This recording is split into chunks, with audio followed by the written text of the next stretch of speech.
This is where the race really starts. The first part is just a warm-up. How you feeling, Duc? I'm good. Game face is on.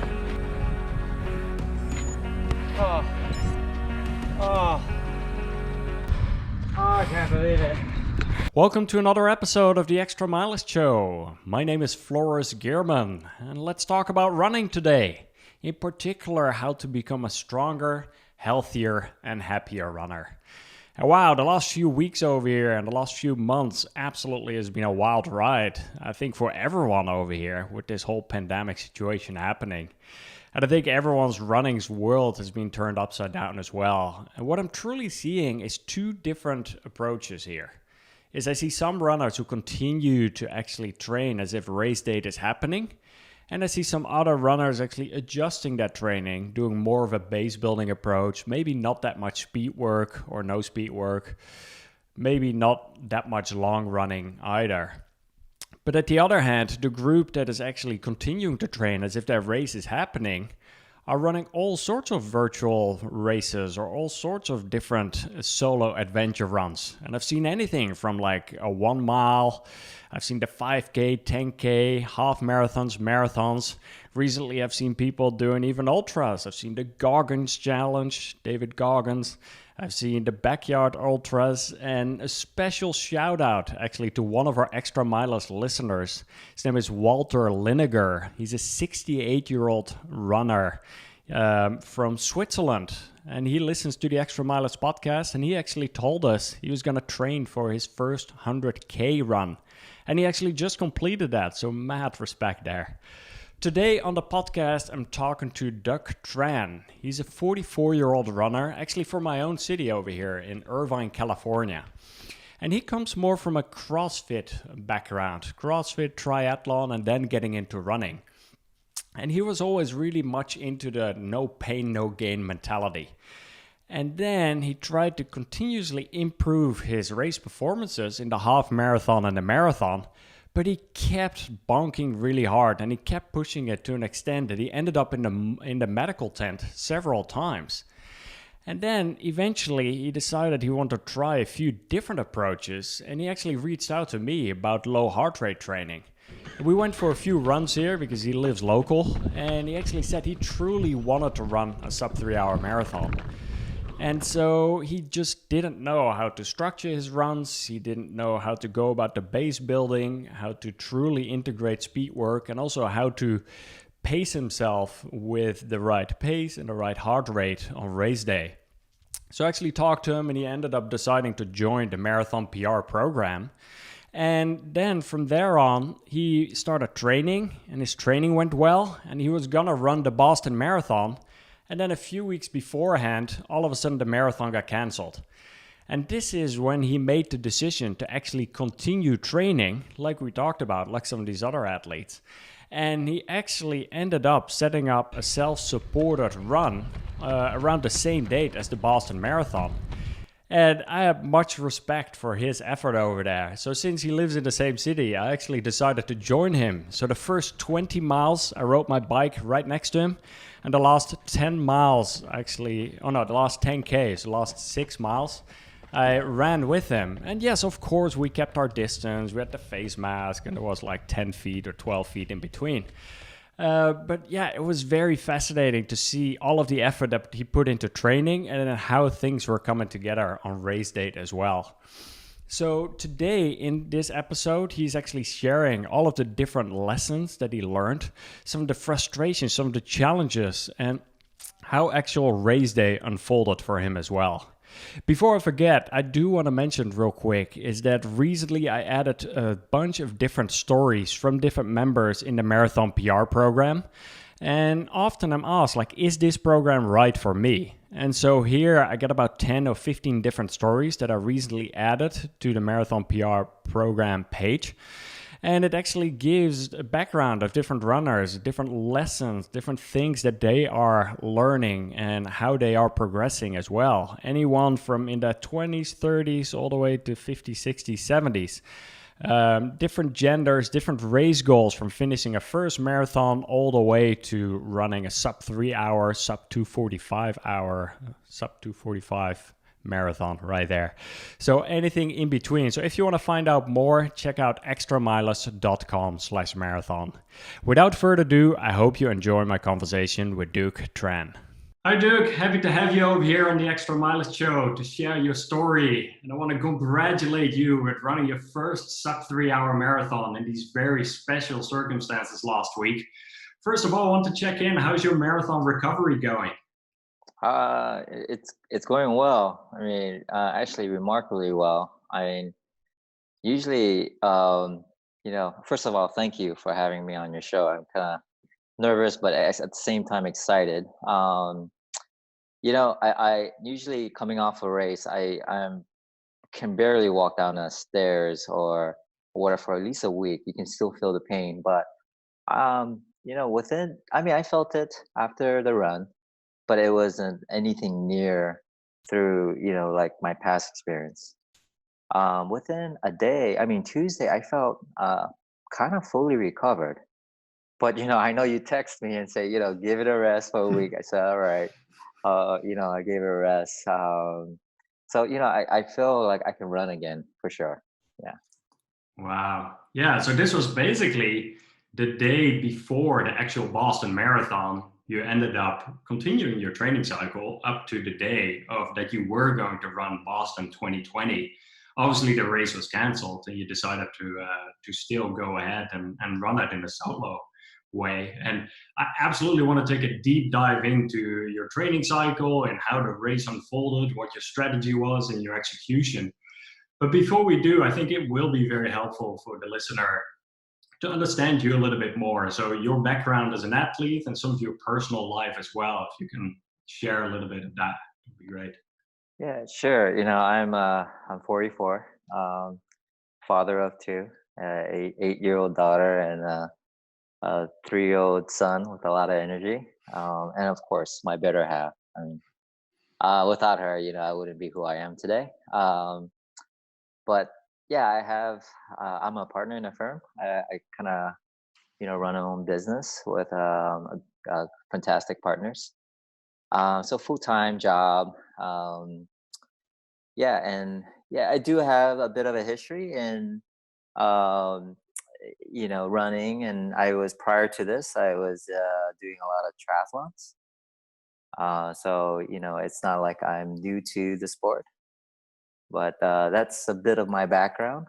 So, and obviously, having a family um, and a full-time job, it is quite a challenge to kind of maintain the training volume that is to kind of achieve this. But what it really comes down to is you just kind of have to prioritize certain things, and I think you just have to be really laser focused on executing.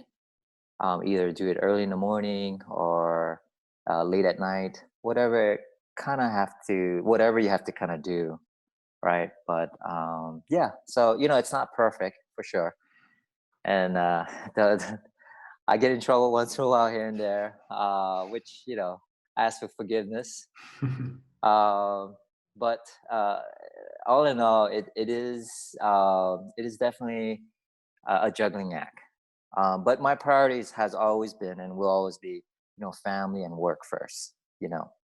What I'm doing with the running is essentially a hobby, and I really enjoy doing it. And this process or this new approach has actually made me enjoy running even more. So it's no longer a chore to try to hit a certain amount of mileage or a time. It's just figuring out when I can run and how I can do it while still maintaining my other priorities. Yeah. What was because I understand that you did CrossFit previously as well, right? So there was like the CrossFit approach and then the marathons, the triathlons, the combination of things. Yeah, so I think was back in 2008 when I started CrossFit, and it is intense. I could tell you. I mean, I got into it and I stuck with it for uh, I think at least a year and a half to 2 years, and I got honestly super strong. I felt my core, everything. I mean, it was really intense. But what happened is I kept on going 5 days a week, early in the morning, and I got injured. So I had to actually back off because it's CrossFit. I think you got to be really careful because it's very explosive movements.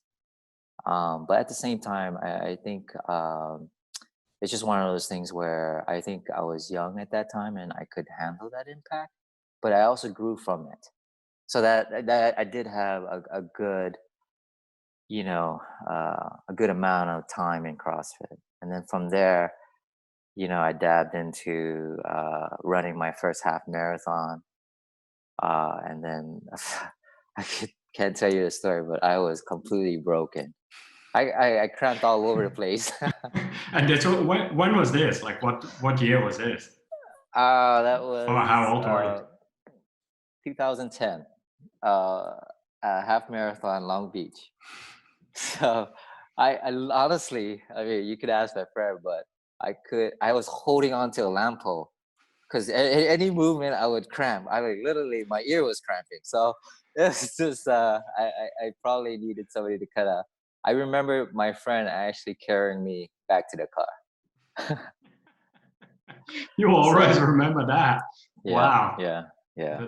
That's rough. And so that was the first half marathon. First, What made you decide to sign up for a full after that? well, here's the crazy thing. It was always a bucket list. So I had a group of friends, really just close, nice friends. Um, they went to Arizona and they kind of volunteer to sign. You volunteer there so you can have the best chance to kind of sign up for the full Ironman. So actually, that was the start of my Ironman. Um, but I was actually here. I wasn't there, and they text me, Duke, jump on the website and sign in now. It's open. So I didn't even think about it, but I knew I always wanted to do an Ironman because that was a bucket list. And so I jumped on the computer and literally went at it. And I said, "Hey guys, it's not working. I can't get in. It feels like so I was at it for almost 10 to 15 minutes just trying to log in. And lo and behold, I got in and uh, got an admission into the race and just paid for it. And there you go. So I did my first full Ironman in 2011. And the crazy part of this, and it is crazy and very naive, is that was my only triathlon race, was a full Ironman. So I had no coach. I didn't know how to swim. I mean, of course, I knew how to bike, but I didn't know how to bike. Technically. And just to clarify, the distances in an Ironman: swim, bike, and run, for those who are unfamiliar. Yeah. So the swim is 2.4 mile, and then you transition to the bike, which is 112, and then after that you transition to the run, which is a full marathon. So was your first full marathon was during an Ironman? Yes. I did not know that. Wow. Yeah. That is one interesting experience. And so how did that end up unfolding, that first one? The first one. So here's the funny thing, and the first one was probably the best Ironman for me, as far as how I came off of it towards the end. I had no coach. I mean, I just followed the volume that my friend was doing. They had some plan and just would swim with them, bike with them, and run with them. No metrics, no nothing, just following their plan. But I was so nervous going to that race, so I just held back a lot because honestly, going into that first race, I never knew if I could even finish it. to be quite honest. So I think because of the nervousness and just the unknown. Yeah, I've never done even a bike ride at 112, and having to put all three sports together. I don't get me wrong. I was pretty tired and I was pretty banged up. But compared to my other Ironmans, I came off it pretty well. Um, so after that race, I said I'll never do it again. But that's funny. You go back and you do it again. So what did you notice over the years as you started doing more Ironman? Like, what were some of the times that you were able to get down to, and what ended up happening with your marathon specific only races as well? Like, how did that evolve over the years? So I didn't do a marathon by itself until 2017. So I stayed with um, doing triathlon up to 2016. Um, the overall sense of my progress is, I say that because I was able to continue the volume and train, I got faster. I did get faster, um, but it, I got injured. And then you take a rest, and then you can't train. But the more and more I kept with it, the consistency, my time did improve. So if if my memory serves me right, my first Ironman I did 12-hour 52, and then my next one was like 11:50 something, and then the next one was low 11s, and finally my last one I went like 10 something, 10-hour 40 or something like that. It did improve, but the common thread was great, as you can see the progress. Well, really, you don't know the 2015 Ironman. When I finished that, I was probably one of the worst experience for me, because I was completely broken. I went into the medical tent after. I had 3 IV bag. I was completely out. I probably should have never pushed myself to that limit. It probably was dangerous. But at that point, I was, I don't know the right word, but maybe demoralized, because I put in all this training, but I just couldn't figure out how to, maintain speed across that distance. Um, and then I said, you know what, I'm going to come back again 2016. And I did better. I got an amazing result for me. But still, part of me felt that um, I just felt like I was not to say I'm capable. I felt like I could have done it in a way that was more successful. Um, the injuries were still there, I mean, the one thing that was a major difference between my training now and then is I've never felt more energized and injury free and wanting to race. That's the key thing, wanting to race. Like, you come off a training plan and you just don't know. You're nervous, but you just don't have that slight confidence.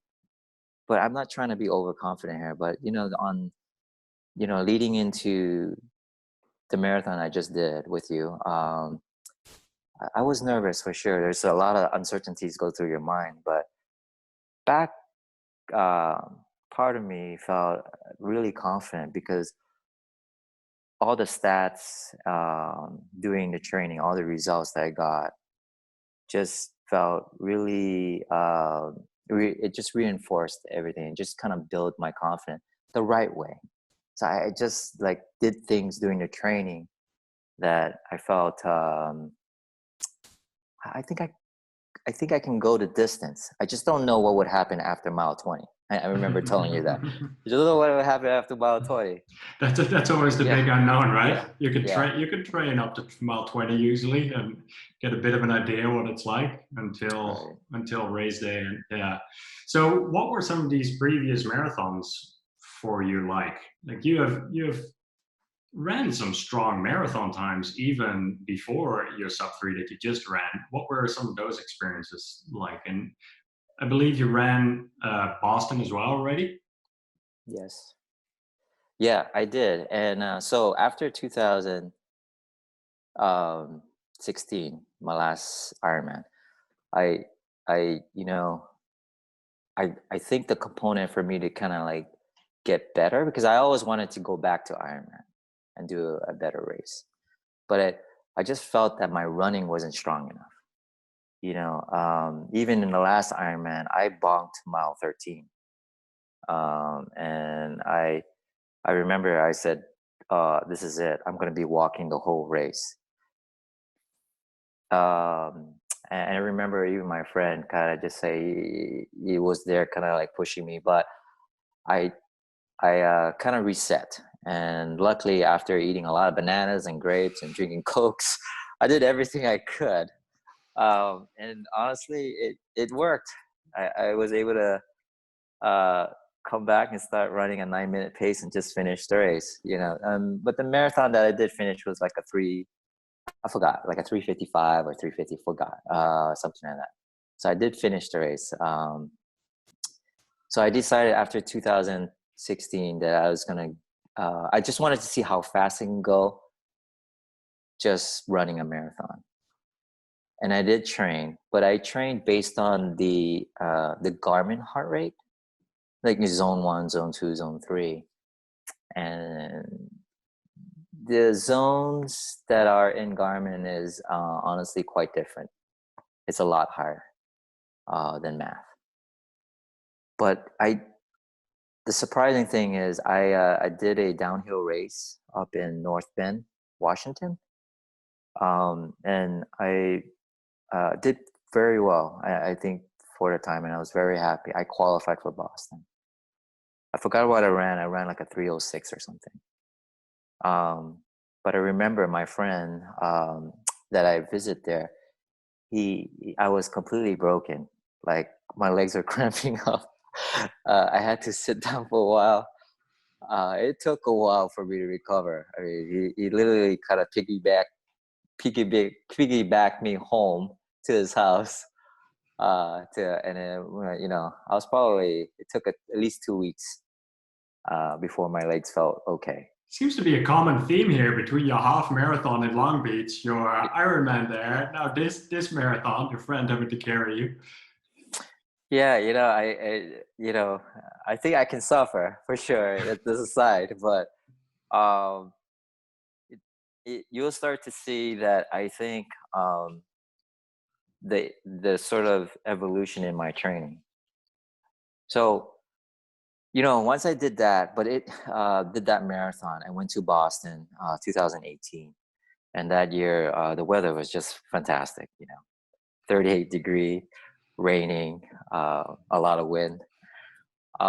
Typical Boston, except for this year when the race is canceled. yeah. This year the weather was epic, right? It was perfect. Yeah. Um, that was a tough race for sure. Again, I went into medical tent. I couldn't stop shaking. I mean, I've never ran in 38-degree temperature while it was raining. So I'm just happy that I finished that race. So I went back and I did another marathon. And I did the same course because I felt I had the best chance to qualify. But my time did improve a lot. It went from like a 3:06 to like a 3:04. So 2 minutes. And again, I came off of that marathon. My legs were shot. I was still happy with the time because I still improved, right? But part of me felt a little bit disappointed because I felt like, after a year and some, I thought I could crack the 3. So, the same is this barrier. So right after that, I recovered and I had another race, another marathon. Well, I'm sorry. I went back to Boston. So right after that, I went back to Boston, 2019.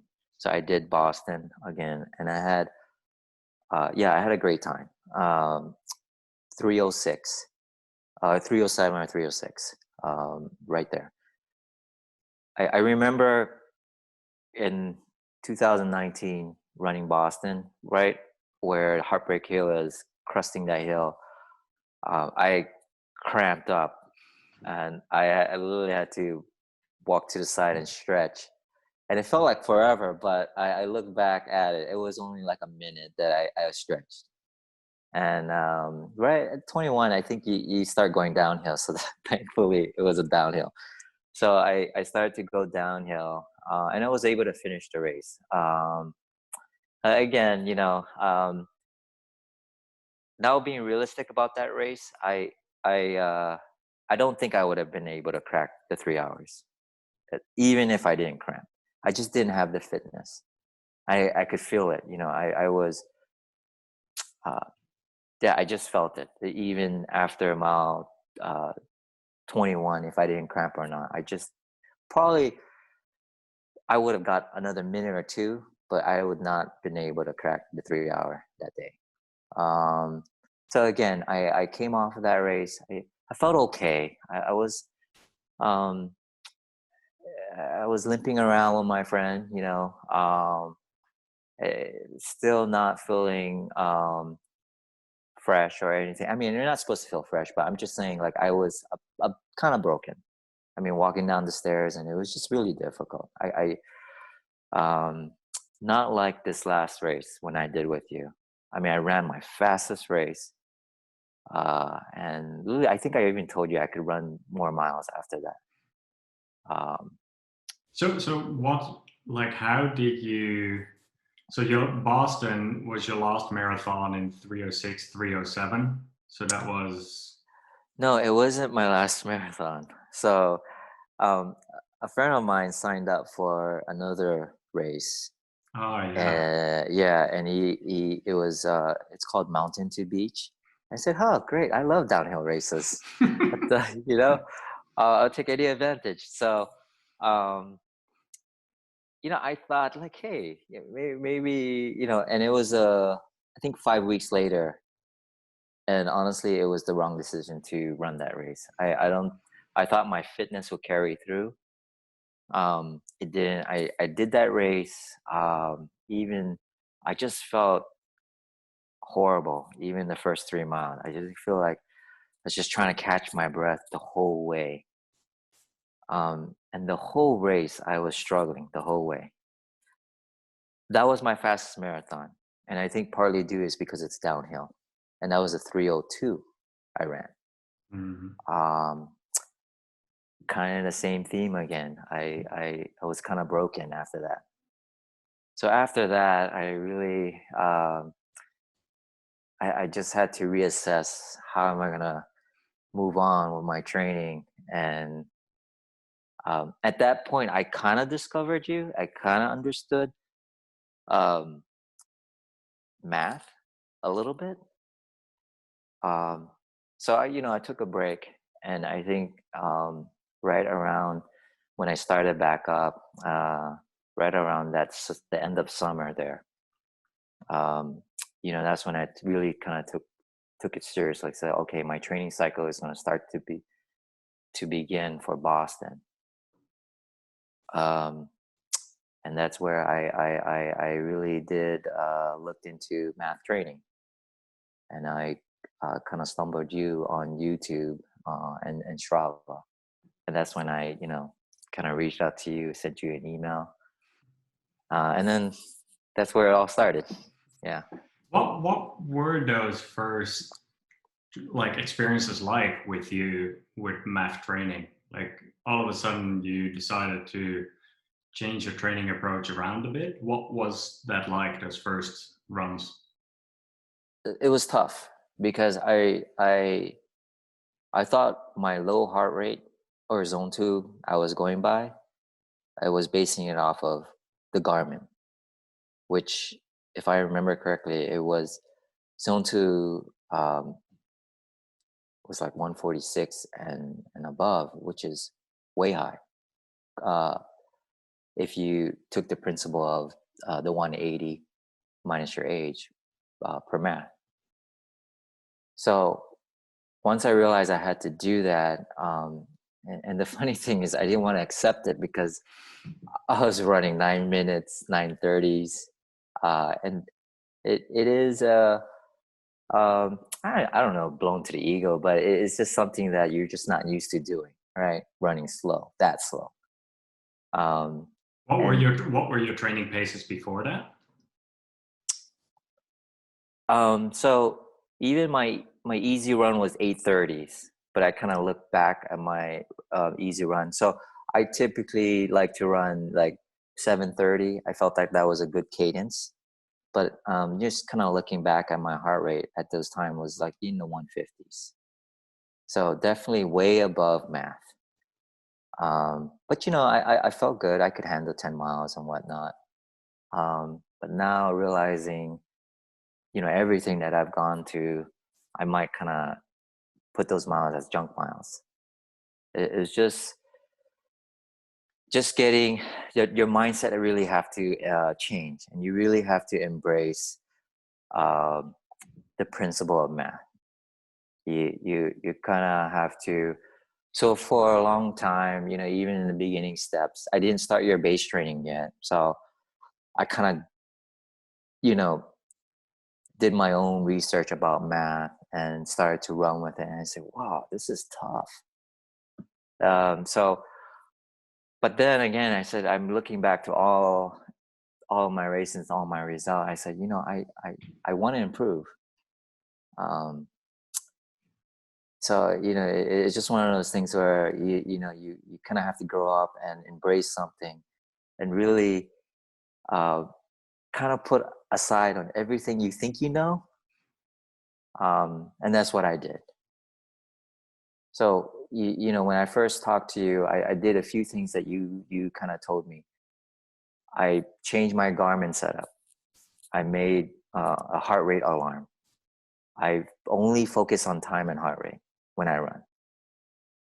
It was tough in the beginning, for sure. I gotta admit, I mean, there's times where I broke my heart rate and I ran faster because I just like, oh man. But anyway, eventually, deeper into the training path, I I just embraced the whole thing. I kind of gave up, just trying to fight with it. Um, and I think that was the turning point. Because I think you you you you have to build your aerobic system correctly, and in order and correct me if I'm wrong, and in order to do this, and this is from my experience, you really have to train in that zone.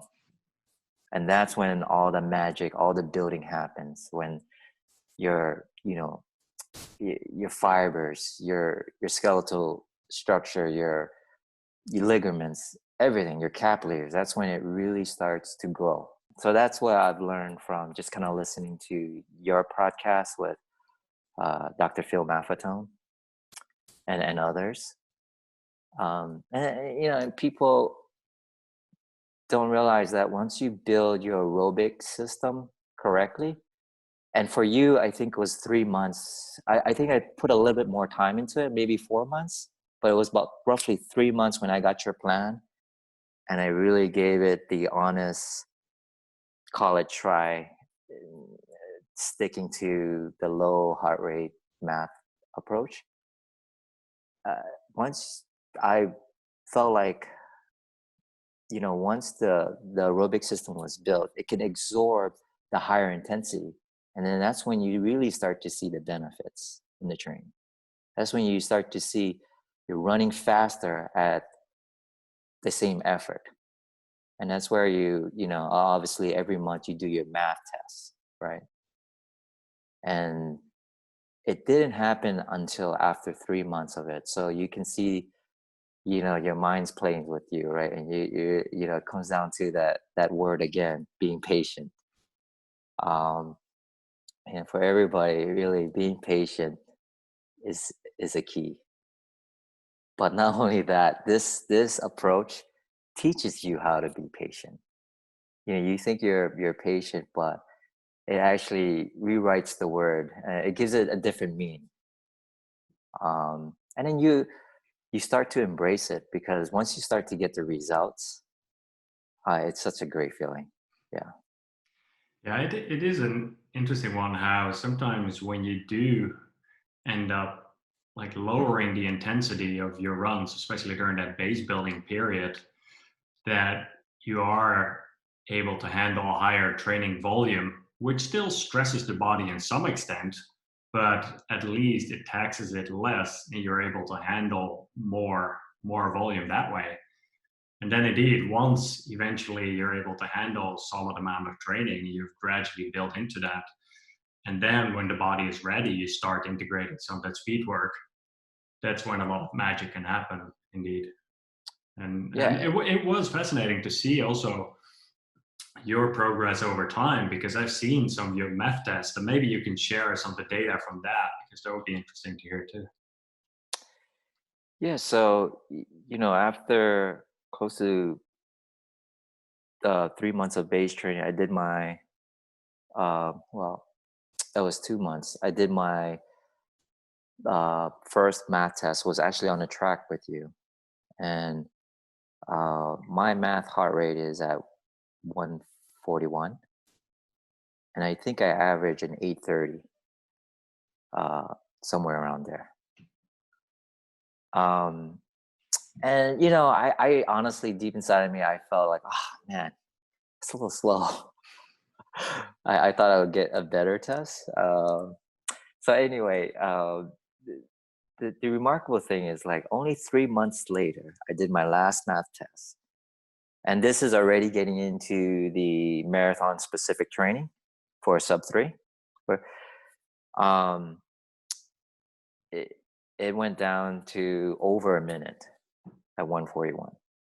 So 720 something.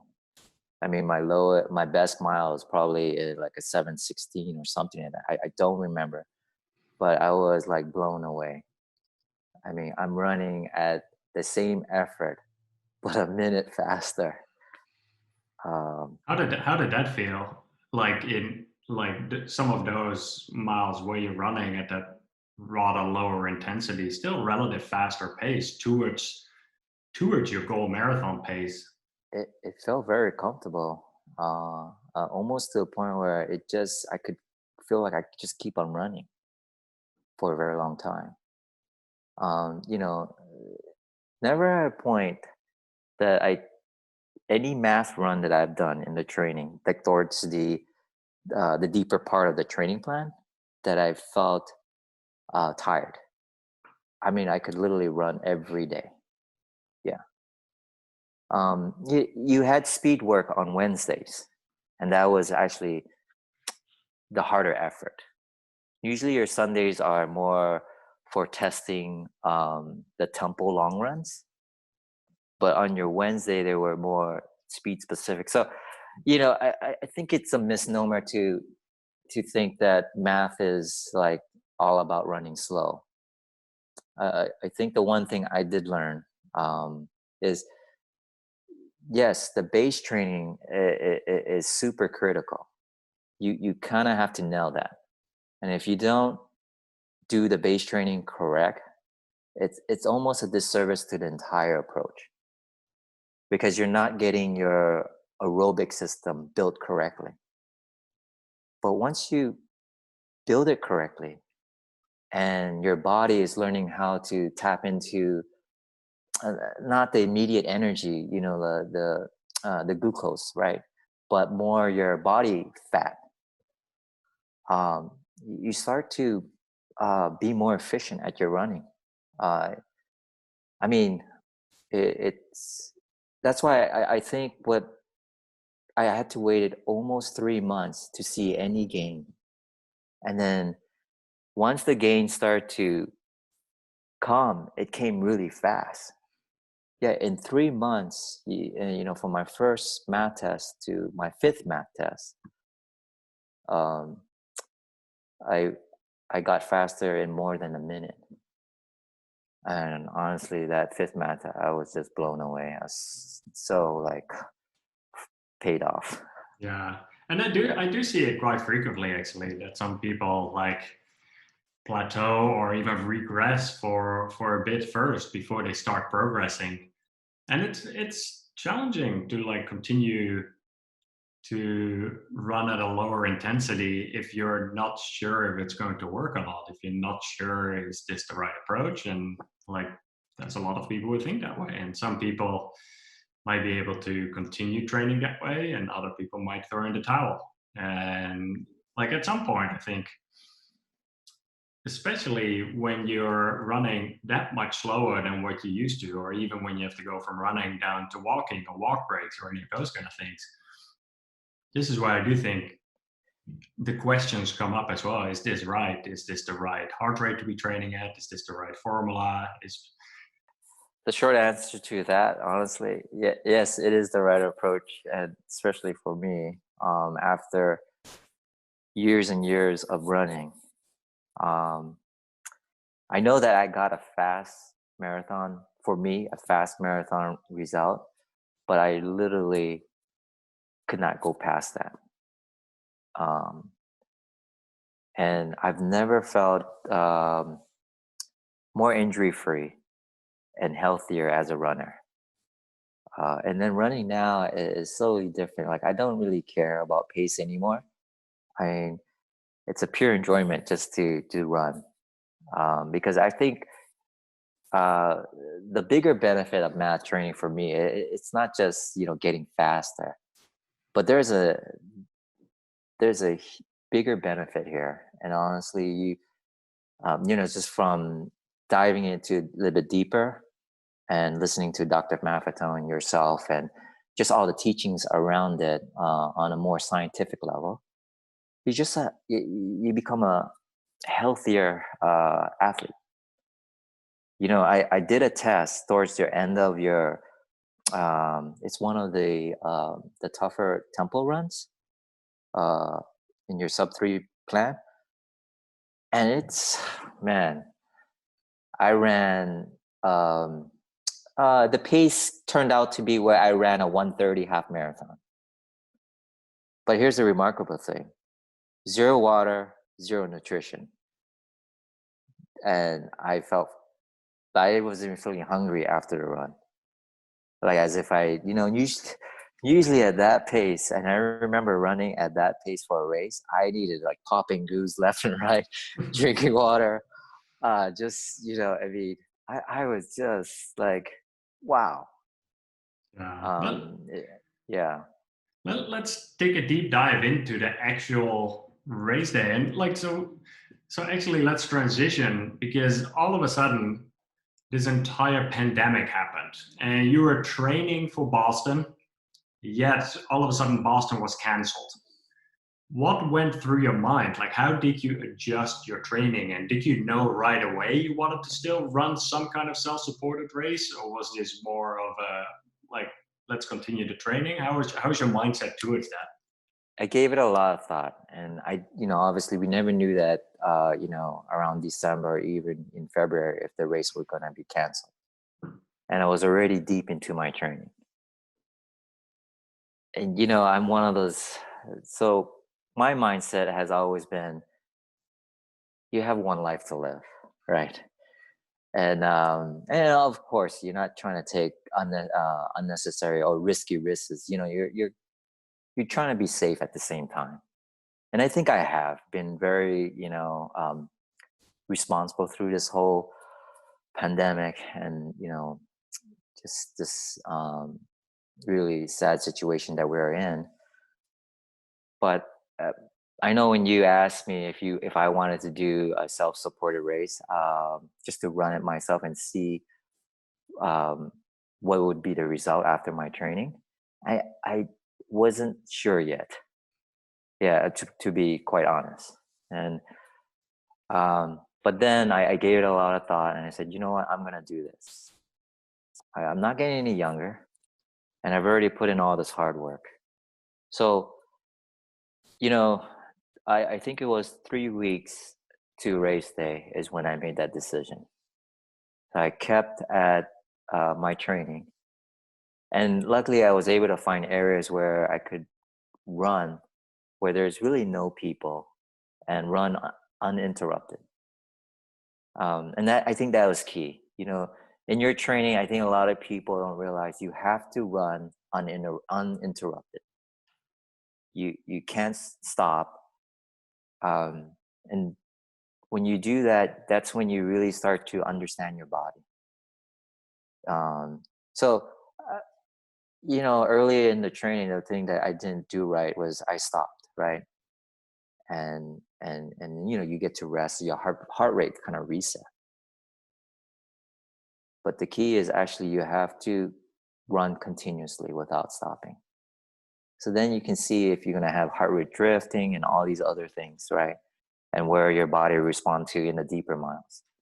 But yeah, I made that decision, and I started to plan out the route with you so that I can run continuously without stopping. And we woke up early in the morning, 4 a.m, got there early, and 4, 3, 2, 1, go! What was it like for you? Because you started, and just for those listening, I want to clarify a little bit. Like Duke and I live in the same city, so probably 6 months ago, he reached out to me with a few questions, and we ended up going for a few different runs. And from there on, we just started talking more frequently. And you actually ended up enrolling in the marathon PR program, and so from there, we ended up talking quite frequently.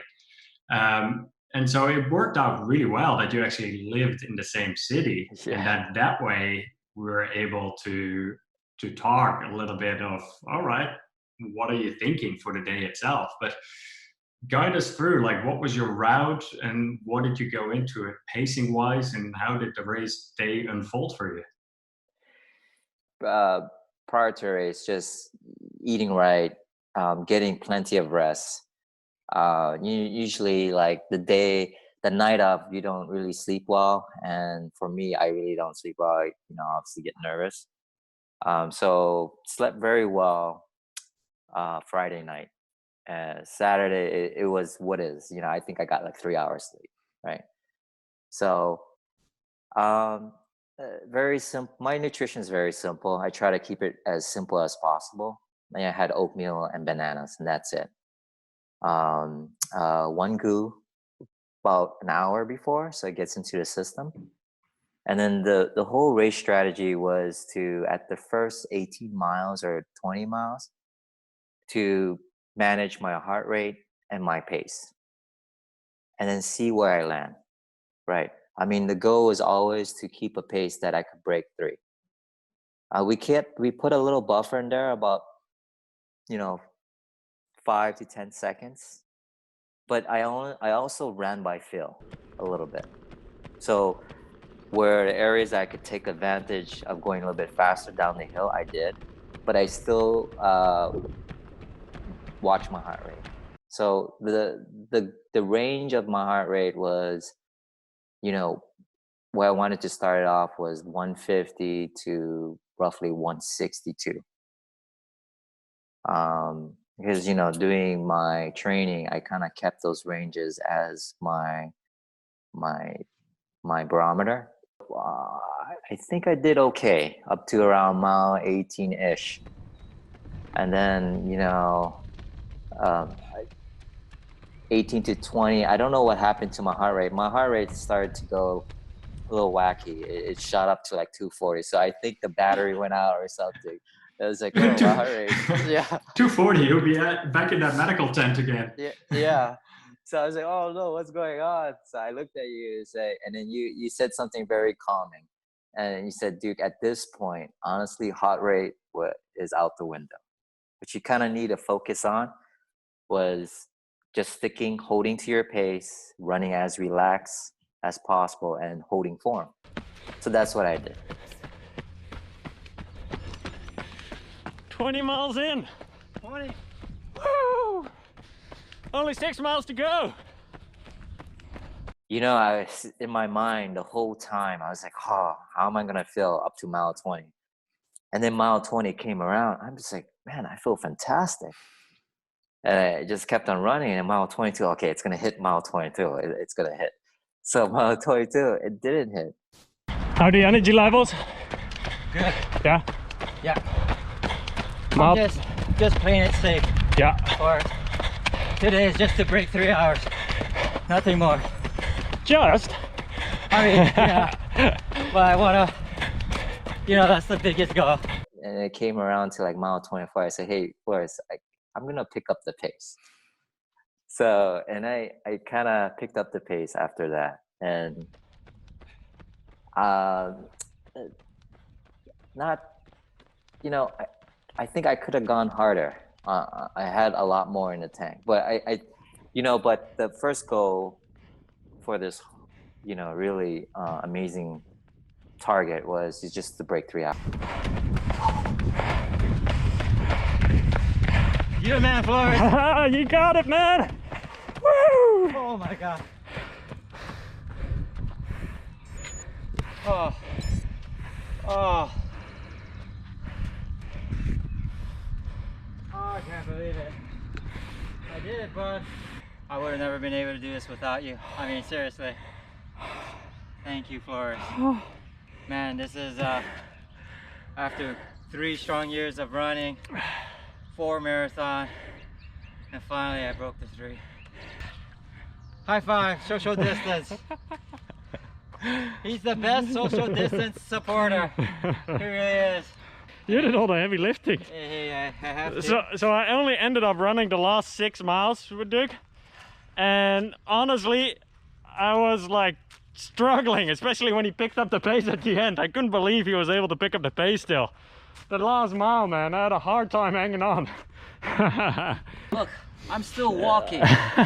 This is unbelievable. Seriously. I don't have to walk like this and smile after a marathon. Man, I can like dance. Oh, man. I feel like I could run another 2 miles, no problem. Yeah. Just so happy that I was able to do that. But as all of us, we do have our competitive juice. We always think that, oh man, we could go faster, right? So, finishing and feeling that fresh and having that much more, I guess, energy in the legs, I just is so rewarding. I think that alone just puts this whole training to another level for me. What was your time? Your final time you came through? The final time based on Strava was 2 hours 56 and 12 seconds, something like that. So yeah, that's amazing, honestly. Way under the 3. Honestly, going just 2 hours 59 minutes, I would have been happy. Okay. So, but to go at that time and still feel fresh, feel the way I did, and it only took almost a day and a half to recover. I just did a nice easy bike ride yesterday, and I feel 100%. Yeah, and this is now, we're recording this exactly 1 week after you ran it. So that is impressive, absolutely. And then the one part that I found interesting is, so the first 20 miles, I ended up riding my bicycle next to you. Not next to you, we kept our fair distance, and I had the mask on, and I was on the other side of the street. It was just more to be a part of the experience, really. And then there were no cars around, which was perfect because it really was at 6 o'clock in the morning or something. It was on a Sunday and it was during the lockdown. So that was that part. But then after 6 miles, you ended up getting to a section where you had some family members actually set up an aid station for you. Can you talk a little Yeah. bit more through that? Because I thought that was so special. Yeah, so I asked one of my niece to kind of just put a little table there and put some cups out with water and Gatorade. Bless them. I mean, waking that early up and dragging them out on a Sunday. But yeah, so I had a little transition, and about 100 feet away, we put a trash can. Um, I don't think I hit it, but we put a trash can. The intent was to, when I'm running around that loop, and I did that loop for a reason, is because I knew that there was no traffic and that I could run continuously. Um, so yeah, I mean, I had like a little aid station there on the side that kind of helped me along the way. Yeah. Good. Can you talk a little bit more about some of your training and racing tools? Like what were some of your shoes, your watch, your heart rate monitor, your nutrition? What were some of the things that you used? So my watch is a Garmin. I think it's a 945. It it's uh it's a it's more watch than you need for running. It's really a triathlon specific watch. So I mean, obviously my background came from that. Mhm. It really has all the bells and whistles. So I did that, and the one thing about heart rate that worked well for me was the Garmin. And Garmin has two type of heart rate monitor: the running one and the triathlon one. You mean the chest strap? I'm sorry, the chest Yeah. straps. Yeah, yeah, Yes, yeah, yeah. Yeah. yeah. The optics uh, on the watch never seems to be. Yeah, exactly. It just never seems to be accurate. I mean, I remember days that I would be just jogging and my heart rate is in 160. I said, I don't think that's quite accurate. So um, the heart rate strap is really important. I think that gave probably the most accurate reading.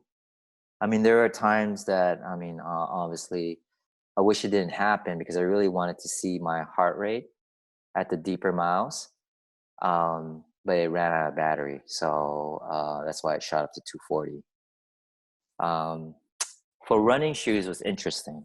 I've always been a Hoka fan, and I've started off with Hoka, and obviously they're somewhat the cushion revolution of shoes, right? But so it changed. I think my entire um, running skeletal systems got stronger during this process. I could never run in non-Hoka cushion shoes, so I was experimenting a little. So on the longer and bigger training miles, the easy mile, I would use my Hoka shoes. But on tempo days or faster days, I would actually use the Nike shoes, the 4% or the next percent. And yeah, they do live up to their hype. So it's almost like a hack or something. I did feel so. I mean, the thing about those shoes is I think you have to be at a certain pace. For me, what I did feel is at a higher pace, it felt a lot smoother. They're not your running easy shoes because of the drop. So you're gonna have to run a little bit faster to get the right cadence. That's what I felt. And then it did feel a lot smoother when I was at my faster pace in them. So that is what you ran your marathon in? Yeah. So what I did decide to run it in was the 4%, not the next percent. So I ran, and yeah, I felt really good. Good. What was it? Can you share? Because at some point you did some experiments on the track with different shoes at the same heart rate. Yeah. Can you talk about So that a little bit more? yeah. So I usually run um, with the Cliftons as my racing shoes way back when, and I did my math tests with the Cliftons, and then I did it with the next percent. And wow, that's what I said. Oh man, the shoes is pretty remarkable. I think the gain was roughly 5%. So 5% over the time of a marathon, man, that is quite a huge chunk of gain. So same effort, same heart rate. I did the same thing, warm up, and a 5 mile math test with two different shoes. And I forget the amount of seconds, but I did remember it was close to 5% per mile. Wow. Yeah, Yeah, that is quite a difference right there. yeah, I still have never ran with them. It's I don't know. I don't know what it is. I just haven't yet. Like it's yeah. I mean, just to run and kind of feel the experience, maybe, right? yeah. At the other hand, I don't know if it is coughing up that much money for a pair of shoes, or if it's been the colorway that some of these shoes have come out with, or that I'm more like, yeah. I honestly don't know what the reason it's been. So, Yeah, but yeah, then again, like it's funny whenever you go to one of these races, like the front corrals and even in the back, like I see so many of the Nike shoes. It's pretty fascinating actually to look at. it is. And I began to look at it in my last half marathon. I was like, wow, all these pink and lime green shoes. I say, wow, I mean, they gotta, there's gotta be something to it. And I was fortunate. I have a client that's very close to Nike, and bless his heart, he sent me a few Nike shoes as gifts. And I knew nothing about Nike, honestly. It was in my closet for literally 3 months, and I finally decided to give it a test. And that's when I actually told you, it's like, oh my god, Yeah, this is a hack. that's funny. Yeah. So I want to kind of conclude over here, and just there's a few last questions that I do think are important to ask you. So out of this whole training and racing experience that you have from previous races and from this last training cycle and race as well, like what are some of your key takeaways out of all of this? Well, I mean, for races, the key takeaway is always, for me, I think planning is really important so that when it comes down to execution, it's easy. So, I mean, people say, um, don't be be nervous, because that's a sign that you either are unsure and you want something more. And I think from that, you actually prepare more. You go into it looking at every aspect to to make sure you plan it out correctly. Um, I mean, for me, the overarching success here is just discovering math. You know, I forget what it stands for. It stands for, um, maximum of the. Max aerobic function. Yeah, no, I understand. For me, it's most amazing find, right? So that's what I was gonna get to. Um, and it's, of course, it's not. It has nothing to do with Dr. Phil Maffetone. I found that out, but honestly, it's really embracing that principle of training, and in order to do it right, you do have to um, just sort of give it the honest try. Like, be honest with yourself throughout the entire training. Um, I mean, I know it could be very difficult because you always used to run at a certain pace. Um, people get caught up with the whole Strava thing and making sure that they ran a good segment or something. I mean, I know we all kind of get into that, and I get that excitement too. But if you go into this training, you gonna have to kind of reset your mindset. And I'm glad I was able to do that. And now going through the entire exercise and this process, this journey, is quite rewarding. And the bigger benefit is not just that you're getting faster, you're getting to be a healthier athlete. It teaches you how to be more patient with your growth. And honestly, it brings the fun back into the sport. I can run every day um, and not feel injured, right? And I think that's key, right? I mean, we are all getting older, so I hope that we can continue to do this, 10 years from now, whatever you want to do. But I feel that this approach will allow that, and it has nothing to do with pace. I mean, the the proof is in the pudding. I know I use that slogan, that saying a lot, but I am much older now than I was 7 years ago, right? And I'm faster and more healthier. Um, so I mean, that in itself kind of explains everything. Um, the thing is being patient,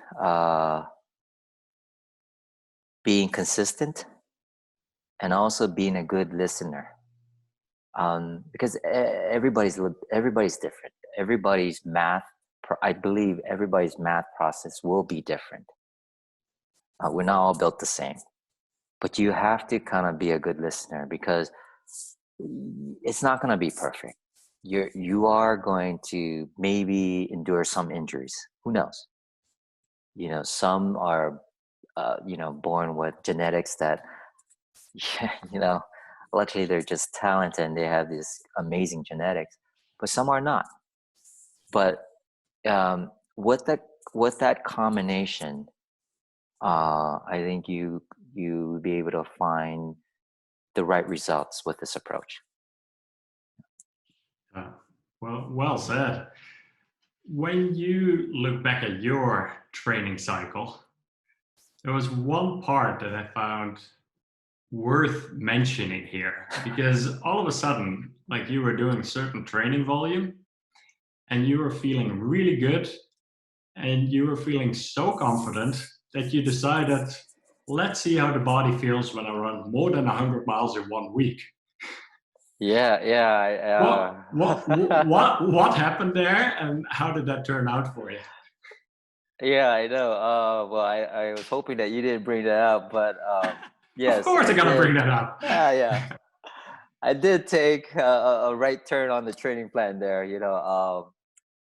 I don't know, man. I was feeling amazing that week, so I kept on running like 16 miles day after day, and I got to a point where I just told myself, what will my body feels like?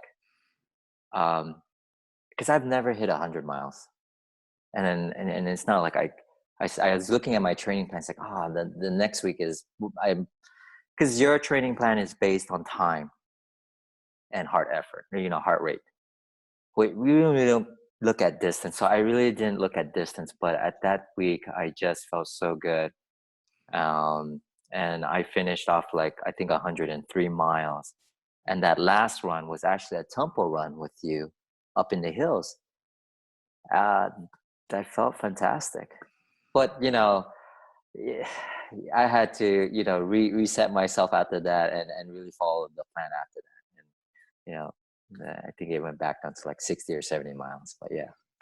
It is one of those where I've personally done it myself as well, where you're in a training cycle and things feel good, and then all of a sudden you just decide, like, let's go one more long, or let's go one more, like, and before you know it, your training volume increases way more than it's a gradual buildup at that point. And sometimes you can get away with it, but sometimes you also got to watch out that you don't take too much out of the tank, that the following week you feel beat up, or if you have to do some speed work the following week, all of a sudden you're already, like, your stress levels are getting too high. So yeah, it's this fine dance with learning to listen to the body and adjusting accordingly, and not push it too hard too soon either. Indeed.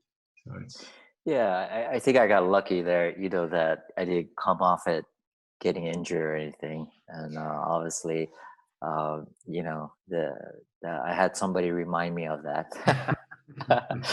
Yeah. So Do you have any race goals for you? Is there anything down the horizon at this point? Obviously, racing is a little bit unknown. What's going to happen right now, the rest of the year? Like even with Berlin just being cancelled and some of these other races, is there anything bigger picture for you? um, you know, I obviously Boston is still there, and I don't know if it will still happen in September. I think that's when they reschedule it. So I'd love to go back to Boston and still try to hit my goal there. That would be the next step. And you know, honestly, I'm kind of at this point just uh, I don't have a training plan, which is kind of nice. So at this point, it's just to run and enjoy and stay fit, right? So yeah. Yeah, right on.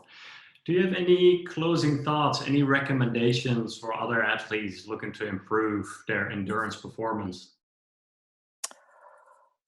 Yeah. Where to start? I mean, this approach, and I think you used the word holistic, and that's key. It's not a one fit all, and you do have to um, look at the details. You know, I mean, it's not just about running at below math or at your math. It's about looking at a lot of things, and uh, I think you really done a great job, honestly, with your program. And this is not me just saying it, but it's because I was able to get this result by listening to all your videos. You know, focus on nutrition, making sure your stress levels are good, listening to yourself, right? Because everybody's built differently. I think we don't do that enough. We have to be honest with ourselves in our training.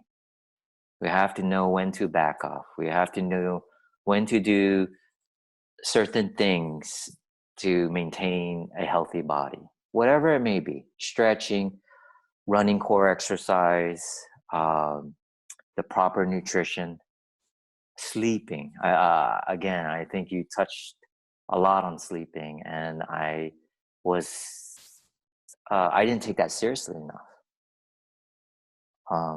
But now I see sleep is such a very important component. So I mean, you can do all the heavy lifting in your exercise and your training, but if you don't recover well, I think that's where 50% the battle is learning how to recover, and so that the body eventually can absorb all of this training.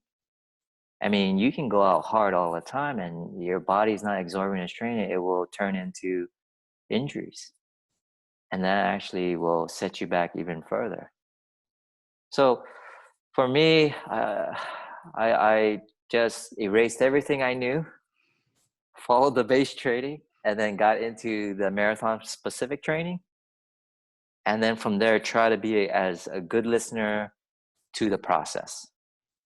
And I remember reaching out to you, say, hey, I'm feeling this. What is it? And you kind of gave me advice. And I took it. I took it to heart, and I really paid attention to it. And all those little details kind of add up.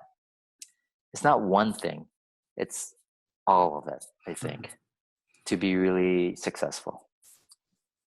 Yeah, I appreciate you sharing that. And it has been such a joy to actually see you taking this entire approach and like going through the entire experience. And the reason why I also decided to go with you on race day, because I do pace people from time to time. Like I was out at the New York Marathon pacing like Matthew over there for a project for Strava. It was like his first marathon that he was ever running. And just seeing what people go through on a marathon, I get so much joy out of that as well. Like it's one thing to run yourself, but then to actually be there from beginning to end. And with you, obviously going for a sub 3 hour marathon, I'm no way in sub 3 hour marathon shape. So that's why I decided to bicycle to ride the first 20 miles and then only run the last 6 miles with you. 6 miles, it was borderline for me to keep up with you. And it was even there challenging at the end where you decided like, oh, I'm going to take off. And I believe that last mile was like 6:30 or 6:20 or something like that. I was hanging on for dear life there, but just seeing what you were going through, like in training, and then also seeing how you actually still ended up deciding like, hey, I'm gonna take this entire situation for what it is. I've put in the months of training and I am actually gonna race. And I truly do see two different camps here. I see some people deciding like, all right, my race is canceled. I'm gonna take a step back and I'm gonna like just try to train some consistency here and there.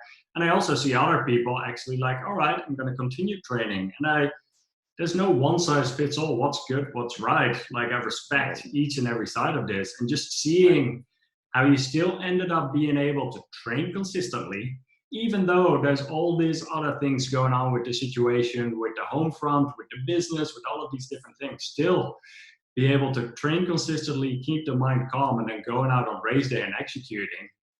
That's like, this race you're going to remember for the rest of your life, and that's just one of those. And I was very thankful to be a part of that. So I mean, honestly, Floris, thank you for everything. I mean, you tagging along and for a 20 mile and running the last 6, I couldn't ask for more. I mean, I've never felt any training plan or program so thorough and so much support. I mean, you've really set up something great. You have your calls, you have your Facebook, you have your Strava, all this, and it's never felt at any given point where I hit a wall or something that I couldn't ask a question. That made the difference for me. And you luckily that I'm in the same city as you, so I honestly took advantage of that. But coming off a training plan, and of all my years, coming off a training plan and feeling motivated to race, that has a lot to be said there. Yeah. A lot of times, all my training, I come off it and I'm just like, oh, I have this nagging pain. I remember flying up to Seattle and my friend's like, why are you always complaining? I said, oh, it's hurting, and I got a race coming up in 2 days. But this, I just felt very confident going into it. Nervous, but confident. And I thought that was a really good point you mentioned earlier too, about the race nerves being like actually something good. And I 100% agree with that as well. The part of going into a race and being nervous, that is actually indeed the body getting ready, the body preparing itself, the mind preparing itself. Like, all right, it's like going to war. It's like getting ready for race day. And that's like a healthy stress to some extent as well. Like, yeah, of course you can stress out too much and it could negatively impact you. But that's why I see it so many times that the night before, I have the same thing. Like a night before a race, I have poor sleep. And that's why a few days prior to a race, it's so important to focus on that sleep indeed. But yeah, that's great execution right there. Where can people find out more about you? Honestly, only Strava. I don't have a Facebook, probably because I just don't have a lot of time. It's just not that I'm anti. Strava. I mean, I welcome anybody to follow me. I try to be as transparent in my training. Yeah. Perfect. I'll make sure to link to that as well in the show notes. And I want to say thank you very much for sharing your story. I look forward we can go for a normal run again further down the line. Yeah, absolutely. Same here, Floris. Yeah. All right. We'll talk soon again. Have a good one. Oh, you too. Thank you. Thank you for tuning in. More information about the Marathon PR program can be found at extramilers.com/marathon. And I just added 15 new stories from different members of the program where they truly share their experience, their reason for joining, some of their lessons, some of their key takeaways. And these are athletes of all different levels. These are anywhere from beginner, advanced, intermediate, different age ranges, anywhere from 20s, 30s, all the way to 60 and beyond. and all going after different goals as well, whether that is wanting some more structure and some more guidelines in their workouts, running a first marathon and completing it, running sub 5, sub 4, sub 3, or qualifying for the Boston Marathon. It's all in there. So more information can be found at extramilist.com/marathon. And I want to wish you and your family all the best in the coming weeks and months. Let's focus on truly what we can control. So getting some daily exercise, proper nutrition, getting enough sleep, enough hydration, and truly being kind to ourselves and to others as well. Be patient and have fun out there on your runs. Cheers, guys. See you next time.